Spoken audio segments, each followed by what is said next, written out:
ಭಾರತಿ ಬೇಜಾರು ಮಾಡ್ಕೊಂಡು ಬಂದು ಸಾರ್ ನೀವು ಬಾರಿ ಕಾಣ್ಕೊಂಡು ನಾನು ಕಾಣೆ ಕೊಡ್ತಾ ಇಲ್ಲ ಜನರಿಗೆ ಸಿಗಬೇಕು ನೀವು ಅಂತ. ಆಮೇಲೆ ನಾನು ಹೇಳಿದ್ಮೇಲೆ ಅಲ್ಲೊಂದು ಆಕ್ಸಿಡೆಂಟ್ ಆಯ್ತು, 60 ಜನ ಆಕ್ಸಿಡೆಂಟ್ ಆಗಿ ಎಲ್ಲರಿಗೂ ಟ್ರೀಟ್ಮೆಂಟ್ ಕೊಡಕ್ಕೆಲ್ಲ ಡಾಕ್ಟರ್ ರೆಡಿ ಆಗಿತ್ತು.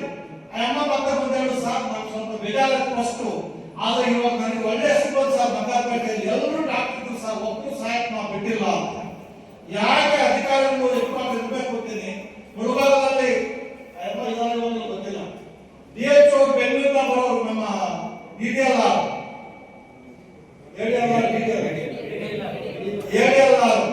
ಅವ್ರು ಬೆಂಗಳೂರಿಂದ ಬರೋರು, ಅಲ್ಲಿ ನರಸಾಪುರ ಇಟ್ಕೊಂಡು 12 ಗಂಟೆ ಬಂದು ಮತ್ತೆ 4 ಗಂಟೆ ಹೋಗುದು. ಜನರಿಗೆ ಸಿಗಬೇಕು. ನನ್ನ ನೋಡಕ್ಕೆ ಆರಾಮ ಬರ್ತಾರೆ ಅಧಿಕಾರಿಗಳು, ನಮ್ಮ ಸಾರ್ವಜನಿಕರು. ಒಬ್ಬ ತಹಸೀಲ್ದಾರ್ ನೋಡಕ್ಕೆ ಒಳಗಡೆ ಬಿಡಲ್ಲ. ದಯವಿಟ್ಟು ಕೆಲಸ ಮಾಡಬೇಡಿ ಅಲ್ಲ ಅಧಿಕಾರಿ, ಯಾರೇ ಬರಲಿ 2 ನಿಮಿಷ ಮಾತಾಡಿ. ಆಮೇಲೆ ತಮಾಷೆ ಬಂದ್ರೆ ನಮ್ದು 5:30 ಟೈಮು, ರಾತ್ರಿ 7 8 ಗಂಟೆ ನಾನು ಉಚಿತ ಕಾನೂನು ಸೇವೆ ಜೊತೆಗೆ ಉಚಿತ ಕಾನೂನು ಅವರಿಗೆ ಸಲಹೆ ಯಾರೆಲ್ಲೋ ಬರ್ತಾರೆ. ಆಮೇಲೆ ಬಂದವರು ತಮಾಷೆ ಆಯ್ತು, ಸರ್ ನಾನು ಹೆಂಡತಿ ಡೈವರ್ಸ್ ಕೊಟ್ಟಿದ್ದ ನಮ್ಮ ಮಹಿಳೆಯರು ಬರ್ತಾ ಇದ್ರು, ಅದು ನಮಗೆ ಬರಲ್ಲಪ್ಪ, ನೀವೇನಾಗಿದ್ದಾರೆ ಉಪಲೋಕಾಯುಕ್ತಾಗಿ ನಾವ್ಯಾಕೆ ನೋಡ್ಕೋಬೇಕು, ನಾವ್ಯಾಕೆ ಲಾಯರ್ ಇಟ್ಕೋಬೇಕು ಅಂತ. ದಯವಿಟ್ಟು ಯಾರೇ ನಮ್ಮ ಸಾರ್ವಜನಿಕರು ಅಧಿಕಾರಿಗಳು ನಮ್ಮ ಲೋಕಾಯುಕ್ತ ಸಂಸ್ಥೆಯಲ್ಲಿ ನಾನು ಬಂದ ಮೇಲೆ ಇದೆಲ್ಲ ಬುಕ್ಗಳು ಮಾಡಿಸಿದೀವಿ, ದಯವಿಟ್ಟು ಎಲ್ಲ ಓದ್ಕೊಡಿ. ನಮಗೆ ಏನು ಅಧಿಕಾರ ಇದೆ ನೋಡ್ಕೊಂಡು ಬನ್ನಿ. ನಮ್ಮ ಅಧಿಕಾರ ಒಳಗಡೆ ನಾವು ನಮ್ಮ ಕೆಲಸ ಮಾಡ್ತೀವಿ. ಕೋರ್ಟ್ ಅಂತ ಹೇಳಿರುತ್ತೆ, ನಾವ್ಯಾಕೆ ಹೋಗ್ಬೇಕು ಕೋರ್ಟ್ಗೆ ಅಂತ. DC ಮುಂದೆ ರಿವಿಷನ್ ಇರುತ್ತೆ, AC ಮುಂದೆ ಅಪೀಲ್ ಇರುತ್ತೆ. ಸರ್ ಫೋನ್ ಮಾಡಿ ಸರ್ ಹೇಳಿ ಸರ್, ಆ ಕೆಲಸ ನಾನು ಮಾಡೋದೆ. ಅವ್ರ ಕೆಲಸ ಮಾಡಬೇಕು, ಬಿಡದೆ ನಾನು ಯಾರು ಬಿಡಲ್ಲ. ನೀವು ಬೇರೆ ಕಡೆ ಅವಕಾಶ ಇದ್ದು ಇಲ್ಲಿ ಒಂದು ಮಾಡಿ ಅಂತ ಹೇಳೋದು ತಪ್ಪಾಗುತ್ತೆ. ಬೇರೆ ಅವಕಾಶ ಇದ್ದಾಗ ನಾನು ಮಾಡಕ್ ಬರೋದಿಲ್ಲ. ಆಮೇಲೆ ಇಲ್ಲಿ ಮಾಲೂರಲ್ಲಿ ಯಾಕೆ ನಾನು ಹೇಳಿದ್ದೀನಿ ಅಂದ್ರೆ, ನಾನು ಏನು ಕೆಲಸ ಮಾಡ್ತಾ ಇರುತ್ತೆ ಯಾವ ಗರ್ಭಂಶ ಇರೋದು ಈ ಕಾಲಪಲನ್ನು ಅದಕ್ಕೆ ಹೇಳ್ತಾ ಇದ್ದೀನಿ. ನಾನು ಬಂದ ಮೇಲೆ ಏನು ಡಿಸ್ಟ್ರಿಕ್ಟ್ ಅಲ್ಲಿ ಮಾಡಿದ್ದೀನಿ ಅಂತ ಯಾವನು ಮಾಡಕ್ ಸಾಧ್ಯ ಇಲ್ಲ. ಪಂಚಾಯತ್ ಮುಗ್ತಾ ಇದ್ದೀನಿ, ತಾಲೂಕ್ ಮುಗ್ತಾ ಇದ್ದೀನಿ. ಜನರಿಗೆ ಸೇವೆ ಮಾಡಬೇಕು ಅಂತ ಬಾಯಿ ಬಂದವ್ರು ಮಾತಾಡ್ಬೋದು. ಜನ ಇದ್ರೆ ಡಿಸ್ಕಷನ್ ಬಂದ್ರಿ, ನಾನು ರೆಡಿ ಆಗಿದ್ದೀನಿ. ನಿಮ್ಗೆ ಏನ್ ಬೇಕು ನಾನು ಕೊಡ್ತೀನಿ, ಬನ್ನಿ. ಇಲ್ಲಿ ಮೈನ್ಸ್ ಅಲ್ಲಿ ಒಬ್ಬ ಸತ್ತೋದಾಗ ನಾನು ಪೇಪರ್ ಅಲ್ಲಿ ನ್ಯೂಸ್ ನೋಡಿದೆ, ನಮ್ಮ ಕೋಲಾರ ಪತ್ರಿಕೆ ಪೇಪರ್ ಅಲ್ಲಿ ಬಂದಾಗ ಆ ನ್ಯೂಸ್ ಅನ್ನ ತಗೊಂಡು ಕೇಸ್ ಶುರು ರಿಜಿಸ್ಟರ್ ಮಾಡಿದೆ. ನಮ್ಮ ಮೈತ್ರಿ ಮತ್ತೆ ನಮ್ಮ ನಾಗಕ್ಕೆ ಅವರು ಇಬ್ಬರನ್ನ ಕಳಿಸಿದೆ. ನಾನು ನಮ್ಮ ಮೈತ್ರಿ ಇಬ್ಬರನ್ನ ಏನು ಸತ್ತೋಗಿದ್ದಾರೆ ಏನ್ ಕೊಡ್ತೀರಾ ಸರ್, ಕೇಸ್ ರಿಜಿಸ್ಟರ್ ಆಗಿದೆ. ಕೇಸ್ ರಿಜಿಸ್ಟರ್ ಆಗಿ ಏನಾಗುತ್ತೆ, ಅವನು ಬೇರೆ ಸ್ಟೇಟ್ ಇಂದ ಬರಬೇಕು. ಇಲ್ಲಿ ಅವ್ನು ಏನಾಗುತ್ತೆ ಏನು ಕೊಡಲ್ಲ, ಸುಮಾರು ಕೇಸ್ ರಿಜಿಸ್ಟರ್ ಮಾಡಿ ನಾನು ಮೈತ್ರಿ ಮತ್ತೆ ನಮ್ಮ DSP ಜಗಳ ಮಾಡಿ ಗಲಾಟೆ ಮಾಡಿಸಿ ಅವರಿಗೆ 15 ಲಕ್ಷ ದುಡ್ಡು ಕೊಡಿಸಿದ್ದೀನಿ. 15 ಲಕ್ಷ ದುಡ್ಡು ಅವರಿಗೆ ಹೆಂಡತಿಗೆ ಕೊಡೋದು ಮಾಡಿ, ಆ ಹೆಂಡತಿಗೆ ಅಲ್ಲಿ ಒಂದು ಕೆಲಸ ಸಿಕ್ಕಿದೆ, ಪಾರ್ಟ್ ಟೈಮ್ ಕೆಲಸ, ಮಕ್ಕಳ ಸ್ಕೂಲ್ ಸೇರಿಸಿದ್ವಿ. ಅದೊಂದು ನಾವು ಮಾಡಿ ಅದಾದ್ಮೇಲೆ ನಾನು ಎಚ್ಚರಿಕೊಂಡೆ, ನಮ್ಮ ಡಿಸ್ಟ್ರಿಕ್ಟ್ ಅಲ್ಲಿ ಕ್ರಶ್ ಓನರ್ಸ್ ಕೆಲಸ ಮಾಡೋರು, ಮೈನ್ಸ್ ಓನರ್ ಕೆಲಸ ಮಾಡೋ ಲೇಬರ್ಸ್ಗೆ ಎಲ್ಲರಿಗೂ ಇನ್ಶೂರೆನ್ಸ್ ಮಾಡಲೇಬೇಕು ಅಂತ ಫಸ್ಟ್ ಟೈಮ್ ಕರ್ನಾಟಕದಲ್ಲಿ ಕೋಲಾರ ಡಿಸ್ಟ್ರಿಕ್ಟ್ ಅಲ್ಲೇ ಎಲ್ಲ ನಮ್ಮ ಲೇಬರ್ಸ್ಗೆ, ಮೈನ್ಸ್ ಕೆಲಸ ಮಾಡೋರಿಗೆ ಮತ್ತೆ ಕ್ರಶ್ ಕೆಲಸ ಮಾಡೋರಿಗೆ ಸುಮಾರು 400 ಜನ ಫಸ್ಟ್ ಟೈಮ್ ಇನ್ಶೂರೆನ್ಸ್ ಆಗಿದೆ. ಅವ್ರು ಏನಾದ್ರು ಸತ್ತರೆ ಇವಾಗ ಆಟೋಮೆಟಿಕ್ ಆಗಿ ಅವರಿಗೆ 15 ಲಕ್ಷ ದುಡ್ಡು ಬರುತ್ತೆ. 50,000 ಕಟ್ಟಬೇಕು. ಓನರ್ಗೂ ಅನುಕೂಲ ಆಯ್ತು, ಸಮಾಜಕ್ಕೂ ಅನುಕೂಲ ಆಯ್ತು. ಆ ಒಂದು ಒಳ್ಳೆ ಕೆಲಸ ಮಾಡ್ತೀನಿ. ನಮ್ಮ ಅಧಿಕಾರಿಗಳನ್ನ ನಾನು ರಿಕ್ವೆಸ್ಟ್ ಮಾಡ್ತೀನಿ, ಇವಾಗ ಗ್ರೂಪ್ ಸಂಸ್ಥೆ 50,000 ಕಟ್ತಾರೆ. ಒಬ್ಬ ಸತ್ತ 15 ಡಿಪೆಂಡ್ಸ್ ಅಪಾನ್ ಸರ್ವಿಸ್, ಅವರು 15 ರಿಂದ 20 ಲಕ್ಷ ದುಡ್ಡು ಬರುತ್ತೆ ಅವರಿಗೆ. ಇಂತಹ ಒಳ್ಳೆ ಕೆಲಸಗಳನ್ನ ಮಾಡಕ್ಕೆ ನಾವು ಈ ರಾಯಚೂರು ಒಂದಿದ್ದಕ್ಕೆ ಹೋಗಿದ್ದೀವಿ. ಇಲ್ಲೂ ಮುಳಬಾಗಲು ಆಯ್ತು. ಆಸ್ತಿಗೆ ಹೋದ್ರೆ 100 ಜನ ಮಾತ್ರ ಹುಡುಗರಿದ್ದಾರೆ. 420 ಜನಕ್ಕೆ ಬಿಲ್ ಆಗ್ತಾರೆ ಗೌರ್ಮೆಂಟ್. ಒಂದು ಹುಡುಗರಿಗೆ 2,300 ರೂಪಾಯಿ ಬರುತ್ತೆ ಗೌರ್ಮೆಂಟ್ ಇಂದ. 3 ವರ್ಷ ದುಡ್ಡಿನ ನಾವು ಅಂತ ಬೆಳಕಾಗುತ್ತಾ. ನಾನು ಕೇಸ್ ರಿಜಿಸ್ಟರ್ ಮಾಡಿದೆ, ಅದಕ್ಕೆ ಥ್ರೆಟ್. ಇವ್ರು ಏನ್ ಮಾಡಕ್ಕಾಗುತ್ತೆ ನಮ್ಮನ್ನ, ನಾವು ನಿಮ್ಮಲ್ಲಿ ಒಬ್ಬನು 144 ಕೋಟಿ, ನಾನು ಒಬ್ಬ ನಿಮ್ಮಲ್ಲಿ ವರ್ಷ ಕೂತ್ಕೊಂಡಾಗ ನಾನು ಒಬ್ಬ ಆರ್ಡಿನರಿ ಮನುಷ್ಯನ ಜೊತೆ ಕೆಲಸ ಮಾಡಿದೆ. ಅದನ್ನ ಬಿಟ್ಟು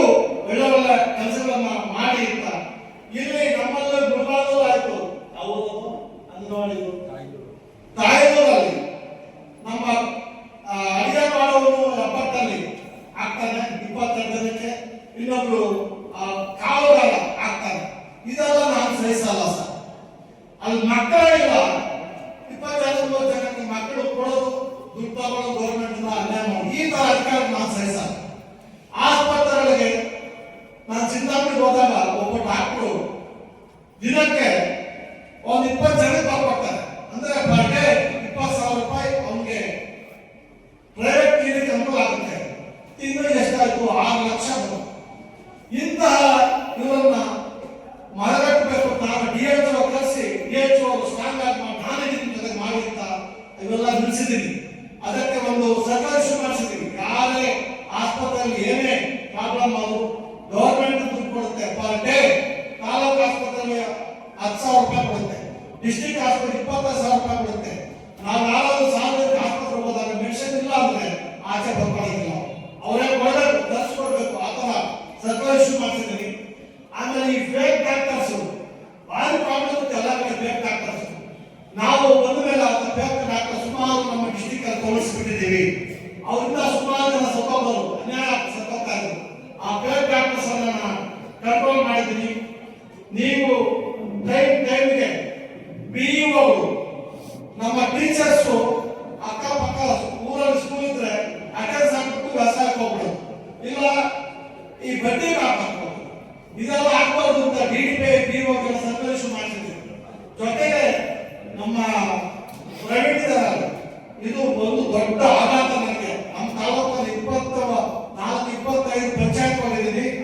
ಎಲ್ಲ ಪಂಚಾಯತ್ ಕೆಲಸ ಲಿಸ್ಟ್ ಮಾಡ್ಬಿಟ್ಟಿದ್ದೀನಿ. ಯಾಕೆ ಆಗ್ತದೆ ಅಂದ್ರೆ ನಮ್ಮ PDOಗಳು ನಮ್ಮ ಇದ್ದಾರೆ, ಈ ಮುಳಬಾಗಿಲು ಇದ್ದಾರೆ. PDOಗಳು ಪಂಚಾಯತ್ ಡೆವಲಪ್ಮೆಂಟ್ ಆಫೀಸರ್ಸ್ ಅಲ್ಲಿ SC/ST ಮಕ್ಕಳಿಗೆ ಅಂತ ಹೇಳ್ಬಿಟ್ಟು ಗ್ರಾಂಟ್ ಬರುತ್ತೆ, ಅವರಿಗೆ ಐಡೆಂಟಿಫೈ ಮಾಡಿ ಓದೋ ಮಕ್ಕಳಿಗೆ ಅವಕಾಶ ಕೊಡಬೇಕು. ಇವ್ರು ಯಾರೋ ಕೊಟ್ಟು ಹಾಕೋದು. ಆಮೇಲೆ ಈ ಬೋರ್ಡ್ ಸೆಟ್ ಕೌ ಸೆಟ್ ಅಂತ ಮಾಡ್ತಾ ಇದ್ದಾರೆ. ಎಲ್ಲ ಶ್ರೀಮಂತರಿಗೆ ಕೊಡ್ತಾರೆ. ಯಾರು ಹೆಂಗಾಗಿ ಬೇಕು ಎಲ್ಲ ಶ್ರೀಮಂತರಿಗೆ ಕೊಟ್ಟಿರೋದು. ಒಂದೂರಲ್ಲಿ ಹೋದ್ರೆ ಎಲ್ಲ ಶ್ರೀಮಂತರಿಗೆ ಕೊಡ್ತಾ ಇಲ್ಲ. ಎಲ್ಲ ಒಂದು ಸ್ಕೀಮ್ಗಳು ಏನು ಗೌರ್ಮೆಂಟ್ ಸ್ಕೀಮ್ಗಳು ಬರ್ತಾ ಇದೆ ಬಡವರಿಗೆ ಅಂತ. ಆ ಸ್ಕೀಮ್ಗಳು ಬರೀ ನೀವು ನಾವು ನಮ್ಮ ಮಕ್ಕಳು ಬಿಟ್ರೆ ಸಮಾಜಕ್ಕೆ ಸೇರ್ತಾ ಇಲ್ಲ. ಇಂಥವೆಲ್ಲ ನಾನು ಭಾರಿ ಸೀರಿಯಸ್ ಆಗಿ ತಗೊಂಡಿದ್ದೀನಿ, ಮಾಡ್ತಾ ಇದ್ದೀನಿ. 79 ವರ್ಷ ಆದ್ರೂ ಸ್ವಾತಂತ್ರ್ಯ ಬಂದ್ರು ನಮ್ಮ ಸೈನಿಕರು ಒಂದು ಸೈಟ್ ಕೊಡಕ್ ಆಗ್ತಾ ಇಲ್ಲ ನಮ್ಗೆ. ಅದಕ್ಕೆ ಮೊನ್ನೆ ಬಿಫೋರ್ ಇಂಡಿಪೆಂಡೆನ್ಸ್ ನಾನು ನಮ್ಮ ಲೋಕಾಯುಕ್ತ ಸೇರ್ಕೊಂಡು 178 ತಾಲೂಕಲ್ಲಿ ಸುಮೋಟಕ್ಕೆ ಲಿಸ್ಟ್ ಮಾಡಿ ಸೈನಿಕರಿಗೆ ಕೊಡಲೇಬೇಕು ಅಂತ. ನಮ್ಮ DC ಅವರು ಆಲ್ರೆಡಿ ಹೇಳಿದ್ರೆ ನಮ್ಮ ಆಲ್ರೆಡಿ ಆಗ್ತಾ ಇದೆ ಸರ್ ಅಂತ. ತಾಲೂಕು ಸೈನಿಕ ಕಾನೂನು ಮಾಡಕ್ಕೆ ಯಾರು ಮಾಡಿದ ಕೆಲಸ ನಾವು ಮಾಡಿದ್ವಿ. ನಾವು ಬಂದ್ಮೇಲೆ ಆಮೇಲೆ ಬರೀ 200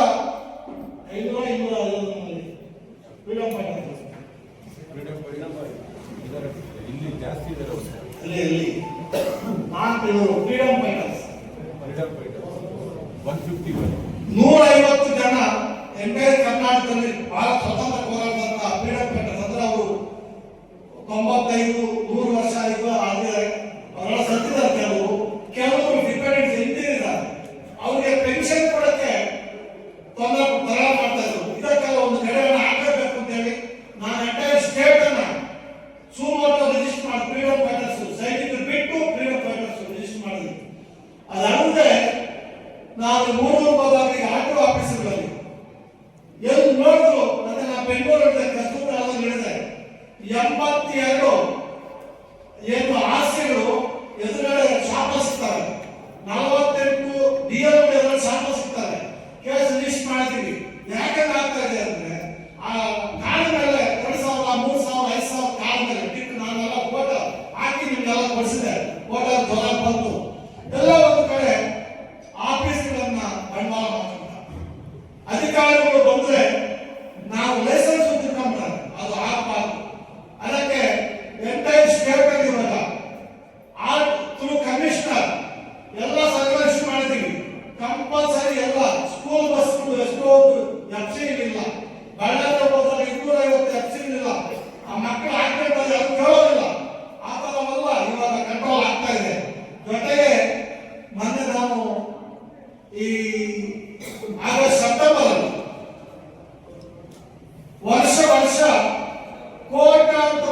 ದುಡ್ಡು ಕರ್ನಾಟಕದಲ್ಲಿ ಖರ್ಚು ಮಾಡ್ತಾ ಇದ್ದೀವಿ. ಅಂದ್ರೆ ನಾವು ಪ್ಲಾಸ್ಟಿಕ್ ಮರಗಿಡ ಹಾಕ್ತೀವಿ ಅಂತ 3 ವರ್ಷ ಎಷ್ಟು ಗಿಡ, ಎಷ್ಟು ಲಕ್ಷ ಖರ್ಚು ಮಾಡಿದ್ರಿ, ಎಷ್ಟು ಕೋಟಿ ಖರ್ಚು ಮಾಡಿದ್ರಿ, ಎಷ್ಟು ಗಿಡ ಬದುಕಿದೆ, ಎಷ್ಟು ಸತ್ತಿದೆ, ನ್ಯಾಚುರಲ್ ಗಿಡಗಳಿಗೆ ನೀವು ಎಷ್ಟು ಹಾಕಿದ್ರೆ ಅಂತ ಹೇಳಿ ಅವ್ರು ಎಂಟೈರ್ ಸ್ಟೇಟ್ ಲಿಸ್ಟ್ ಮಾಡ್ಬಿಟ್ಟಿದ್ದೀವಿ. ಎಲ್ಲ ಒಂದು ಕಡೆ ನಾನು ಬಂದ ಮೇಲೆ ದಂಡಯಾತ್ರೆ ಸ್ಟಾರ್ಟ್ ಮಾಡಿದ್ದೀನಿ. Not only against officers, against any public, ಯಾರು ಬಿಡೋದಿಲ್ಲ. ಅದನ್ನು ಮಾಡ್ತಾ ಇದ್ದೀನಿ. ನೀವೆಲ್ಲರೂ ದಯವಿಟ್ಟು ಸಹಕಾರ ಮಾಡಿ. ನಾನು ಅಧಿಕಾರಿಗಳು ಒಂದು ಹೇಳ್ತಾ ಇದ್ದೀನಿ, ನೀವು ಆನೆಸ್ಟ್ ಆಗಿದ್ರೆ ನೀವು ಯಾರು ಹೆದರ್ಬೇಕಾಗಿಲ್ಲ. ನಾನು ಬೇಕಾಗಿದ್ದೀನಿ, ನೀವು ಆನೆಸ್ಟ್ ಆಗಿರ್ಬೇಕು. ನಿಮ್ಮ ಬ್ಲಾಕ್ ಮೇಲ್ ಮಾಡಿ ಯಾವ ತರ ಮಾಡಿದ್ರೆ ದಯವಿಟ್ಟು ಅಂತ ಮೇಲೆ ಕೇಸ್ ಕೊಡಿ ಅಂತ 3 ವರ್ಷ ಜೈಲು ಕಳಿಸ್ತೀನಿ ನಾನು. ನಿಮ್ಮನ್ನು 6 ತಿಂಗಳಿಂದ 3 ವರ್ಷ ಜೈಲು ಕಳಿಸಕ್ಕೆ ಕೆಲವು 20 ಲೋಕಾಯುಕ್ತ ಆಗ್ತಾ ಸುಳ್ಳು ಕೇಸುಗಳು ಆಗ್ತದೆ. ನಿಮ್ಮ ಮೇಲೆ ಹೆದರ್ಕೋಬೇಡಿ. ನೀವು ಆನೆಸ್ಟ್ ಆಗಿರ್ಬೇಕು. ನೀವು ಆನೆಸ್ಟ್ ಆಗಿ ಯಾವುದೇನು ಮಾಡೋಕ್ಕಾಗಲ್ಲ, ಬ್ಲಾಕ್ ಮೇಲ್ ಮಾಡಿ ಜೀವನ ಮಾಡೋದು ಜಾಸ್ತಿ ಆಗ್ತಾರೆ. ಮೊದಲು ಬ್ರಿಟಿಷರು ಕಾಲದಲ್ಲಿ ಅಂತವ್ರು ಅಂತವರಿಂದ ಸ್ವಾತಂತ್ರ್ಯ ಲೇಟ್ ಆಗ್ಬಾರ್ದು. ಇಂಥವರಿಂದ ನಮ್ಮ ಹಕ್ಕುಗಳನ್ನ ಕಳಿಸ್ತಾ ಇದ್ದಾರೆ. ಅಧಿಕಾರಿಗಳ ಹಕ್ಕು, ಸಾರ್ವಜನಿಕ ಹಕ್ಕು, ಯಾವ 10 ಜನ ಸಾರ್ವಜನಿಕ ಪರವಾಗಿ ಹೋಗೋದು ಮಾಡ್ತಾ ಇಲ್ಲ. ಜೊತೆಗೆ ನಮ್ಮ ಡಿಸ್ಟ್ರಿಕ್ಟ್ ಅಲ್ಲಿ ಎಲ್ಲ ಕೆರೆಗಳನ್ನ ಕ್ಲೀನ್ ಮಾಡೋದಕ್ಕೆ ಶುರು ಮಾಡಿದ್ದೀವಿ. ಒಬ್ಬರಿ ದಯವಿಟ್ಟು ನಾವು ರೈತರ ರಿಕ್ವೆಸ್ಟ್ ಮಾಡ್ತಿದ್ದೀವಿ, ಒಬ್ಬರು ಈಗ ಬಿಟ್ಟು ಬಿಡ್ರಿ. ನಾವು ಕೋಲಾರ ಡಿಸ್ಟ್ರಿಕ್ಟ್ ಜನ ಎಂಟರ್ ಕರ್ನಾಟಕ ಮಾಡಲಾಗಬೇಕು. ನಾವು ಬೇರೆ ಗೊತ್ತಾಗಿಲ್ಲ, ನಾವು ತಗೊಳ್ಳಿ ಹೋಗ್ಬೇಕಾಗಿಲ್ಲ. ಫಾರೆಸ್ಟ್ ಎನ್ಕ್ರೋಚ್ಮೆಂಟ್, ಕೆರೆ ಎನ್ಕ್ರೋಚ್ಮೆಂಟ್, ಈ ನಮ್ಮ ರಾಜಕಾಲುವೆ ಎನ್ಕ್ರೋಚ್ಮೆಂಟ್, ಇವೆಲ್ಲ ಬಿಡಬೇಕು. ನೀವು ಬಿಡ್ತಾ ಇದ್ರೆ ನಾನು ಬಿಡಲ್ಲ. ನೀವು ಏನ್ ಬೇಕೋ ನಾನು ಬೈಕೋಬಹುದು, ಏನ್ ಬೇಕೋ ನೀವು ನಿಮ್ಮ ಇದನ್ನು ಮಾಡಬಹುದು. ಆದ್ರೆ ಯಾವುದಕ್ಕೂ ಬಗ್ಗೆ ಪ್ರಶ್ನೆ ಇಲ್ಲ. ದಂಡಯಾತ್ರೆ ಸ್ಟಾರ್ಟ್ ಮಾಡಿದ ದುಷ್ಟ ಸಮಾನಕ್ಕೆ ನೀವೆಲ್ಲ ಸಹಕಾರ ಮಾಡಬೇಕು ಅಂತ ಹೇಳಿ ಇಷ್ಟೊತ್ತು ಮಾತಾಡೋ ಅವಕಾಶ ಎಲ್ಲರಿಗೂ ನಾನು ಧನ್ಯವಾದಗಳು ಹೇಳ್ತಾ 4 ಮಾತು ಎಲ್ಲರಿಗೂ ನಮಸ್ಕಾರ ಹೇಳಿ, ಎಲ್ಲ ಅಧಿಕಾರಿಗಳು ದಯವಿಟ್ಟು ಬೇಗ ಬೇಗ ಕೆಲಸ ಮುಗಿಬೇಕು. ನಿಮ್ಮಿನ ಕೆಲಸ ನೀವು ಮಾಡಬೇಕು. ಸಾರ್ವಜನಿಕರ ಮನೆಗೆ ನಿಮ್ದೇನೇ ಮಾಡೋ ನಾನಿದ್ದೀನಿ ಸರ್, ನಾವು ಮಾಡ್ತೀವಿ. ಜನರು ಇರ್ಬೇಕು, ಕೋಆರ್ಡಿನೇಟ್ ಮಾಡಕ್ ಬರೋದಿಲ್ಲ. ದಯವಿಟ್ಟು ನಮ್ಮ ಈ ಕಾಂಪ್ಲೇಂಟ್ ಮಾಡಿದ ಕನ್ನಡದಲ್ಲಿ ನಿಮ್ಗೋಸ್ಕರ ಓದ್ಕೊಳ್ಳಿ. ಇದು ಕೇವಲ ಏನಿದ್ರು ನಾನು ನಿಮ್ಗೆ ಸಹಾಯ ಮಾಡ್ತೀನಿ. ಅದು ಬಿಟ್ಟು ನಾನು ಹೆಂಡತಿ ಡೈವರ್ಸ್ ಕೊಡಿ, ನನ್ನ ಹೆಂಡತಿ ಯಾರನ್ನ ಕರ್ಕೊಂಡು ಹೋಗ್ಬಿಡ್ತಾರೆ, ಅದಕ್ಕೆ ಕರ್ಕೊಂಡ್ ಬನ್ನಿ, ನೀವೇನಾಗಿದ್ದೀರ, ಇವೆಲ್ಲ ದಯವಿಟ್ಟು ಮಾಡಬೇಡಿ. ಅದನ್ನು ಬಿಟ್ಟು ನಮ್ಮ ವ್ಯಾಪ್ತಿ ಒಳಗಡೆ ಏನಿದೆಯೋ ನಾನು ಮಾಡಕ್ಕೆ ರೆಡಿ ಆಗಿದ್ದೀನಿ. ರಾತ್ರಿ 12 ಗಂಟೆಗೆ ಫೋನ್ ಮಾಡಿ ನಾನು ಸಹಾಯ ಮಾಡಕ್ಕೆ ರೆಡಿ ಆಗಿದ್ದೀನಿ. 24/7 ಕೆಲಸ ಮಾಡಿ ರೆಡಿ ಆಗಿದ್ದೀನಿ. ನಾನು ಯಾಕೆ ಗೊತ್ತಾಗ್ತಾ ಇದ್ರೆ ಇದು ನನ್ನ ಜಿಲ್ಲೆ, ನನ್ನ ಜನ್ಮಭೂಮಿ. ಇದಕ್ಕೊಂದು ಏನಾದ್ರು ನಾವು ಎಲ್ಲ ಸಹ ಡಿಸ್ಟ್ರಿಕ್ಟ್ ಕೊಡ್ತಾರೆ, ಅದಕ್ಕೆ ಬೇಜಾರಾಗಿದ್ದಾರೆ. ಬಿಡೋದಿಲ್ಲ, ಯಾರು ಬಿಡೋದಿಲ್ಲ. ಮಂಡ್ಯದಲ್ಲಿ 40, 50, 60 ವರ್ಷ ಯಾರು ಬಿಡ್ತಾರೋ ನಮ್ಮ ಕಾವೇರಿ ಪಥ ಹೋಗ್ತಾ ಇದೆ. ಅದಕ್ಕೆಲ್ಲ ಕಾವೇರಿ ಪಥ ನೆಟ್ಟಿದ್ದನ್ನ ಇದ್ದಾಗಿದೆ. ಅದೆಲ್ಲ ಸರಿ ಮಾಡಕ್ಕೆ ನಾವು ಇದು ಮಾಡಿದ್ರೆ ಆ ಥರ ಇನ್ನೇನಾದ್ರು ಇದ್ರೆ ದಯವಿಟ್ಟು ನಮ್ಮ ಡಿಸಿ ಸಾಹೇಬರು, ಪ್ರವೀಣ್ ಸಾಹೇಬರು, ನಿಖಿಲ್ ಸಾಹೇಬರು ಎಲ್ಲ ಅಧಿಕಾರಿ ರಿಕ್ವೆಸ್ಟ್ ಮಾಡ್ತಾ ಇದ್ದೀನಿ. ಯಾರು ಕೆರೆಗಳು ಒಪ್ಪಲಾಗಿದ್ರೆ ನಿರ್ದಾಕ್ಷಿಣ್ಯವಾಗಿ ಒಬ್ಬರಿಗೆ ಬಿಡಿಸಬೇಕು. ಯಾರು ನಾವು ಅವಕಾಶ ಕೊಡೋದಿಲ್ಲ. ಕೆರೆ ಕಟ್ಟೆ ಇಲ್ಲ ಅಂದ್ರೆ ಮುಂದೊಂದು ದಿವಸ ಕಷ್ಟ ಆಗುತ್ತೆ. ಬೋರ್ವೆಲ್ ಗೊತ್ತಾಗಿದೆ, ಮೊದಲೇ ನಮ್ಮ ಬಡಗುಂಬೆ ನಮ್ಮ ಕೋಲಾರ ಕೆರೆ ನೀರು ಇಲ್ಲ ಅಂದ್ರೆ ನಮ್ಮ ಬೋರ್ವೆಲ್ ನೀರು ಇದ್ದು ನೀರು ಬರೋದಿಲ್ಲ, ಕಷ್ಟ ಆಗುತ್ತೆ. ಅದನ್ನು ಮುಂದೆ ದಿವಸ ನಮಗೆ ನಮ್ಮ ಮಕ್ಕಳಿಗೆ ತೊಂದರೆ ಆಗುತ್ತೆ. ದಯವಿಟ್ಟು ಎಲ್ಲರೂ ರಿಕ್ವೆಸ್ಟ್ ಮಾಡೋದು, ಎಲ್ಲ ಕಾರ್ಯಗಳು ಒಪ್ಪಂದ ಮಾಡಬೇಡಿ. ನೀವು ಯಜಮಾನರು ಗೊತ್ತಿರುತ್ತೆ, ವಯಸ್ಸಾದ್ರು ಗೊತ್ತಿರುತ್ತೆ. ನಾವು ಚಿಕ್ಕ ವಯಸ್ಸಲ್ಲಿ ಎಷ್ಟು ತೋಪುಗಳಿತ್ತು, ಎಷ್ಟು ಕೆರೆಗಳಿತ್ತು, ಎಲ್ಲ ಮಾಯ.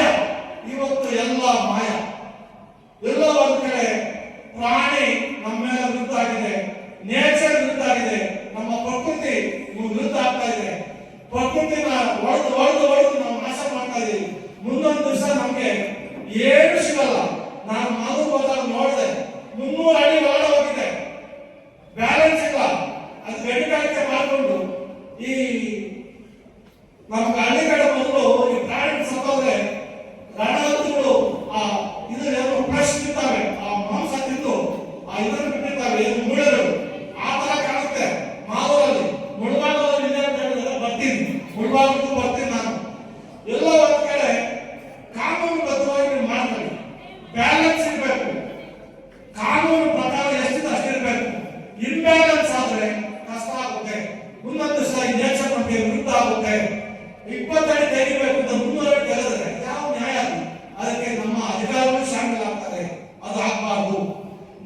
ನಮ್ಮ ಊಟ ತಿಂದರೆ ನಮಗೆ ಪಾಸಿಟಿವ್ ಎನರ್ಜಿ ಬರುತ್ತೆ, ಬೇರೆ ಊಟ ತಿಂದ್ರೆ ನೆಗೆಟಿವ್ ಎನರ್ಜಿ ಬರುತ್ತೆ. ನಿಮ್ಮ ಸಂಬಳದಲ್ಲಿ ನಮ್ಮ ಸಂಬಳದಲ್ಲಿ ನಾವು ಜೀವನ ಮಾಡ್ತಾರೆ ನೆಮ್ಮದಿ ಆಗ್ತೀವಿ. ನಮ್ಮ ಸಂಬಳಕ್ಕೆ ಬೇರೆ ಏನಾದ್ರು ಗಿಮ್ಮಳ ಬಂದ್ರೆ ನಿಮ್ಗೆ ಒಳ್ಳೇದಾಗಲ್ಲ. ಫ್ಯಾಕ್ಟ್